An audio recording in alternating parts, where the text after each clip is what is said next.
నిషేధిత పత్తి విత్తనాలను పట్టుకున్న ఎస్ఓటి పోలీసులు.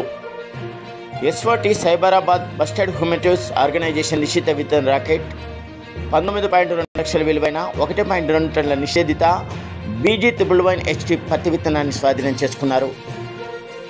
అక్రమ విత్తనాల రవాణా అరికట్టేందుకు చురుకైన విధానంగా నిర్దిష్ట సమాచారం మేరకు Cyberabad special operation teams, Medchal team, Shamirpet పోలీసులతో పాటు వ్యవసాయ శాఖ అధికారులు సంయుక్తంగా ఆపరేషన్ నిర్వహించి పట్టుకున్నారు. షామీర్పేట రాజీవ్ రహదారిపై ఉన్న ఆరెంజ్ బోర్వెల్ రిసార్ట్స్ వద్ద గల గడ్డం శ్రీకాంత్, గోషిక నవీన్ కుమార్ అనే ఇద్దరు వ్యక్తులు నిషేధిత పత్తి విత్తనాలను అక్రమంగా రవాణా చేస్తున్నారని తెలియడంతో వారిని పట్టుకోవడం జరిగిందని తెలిపారు.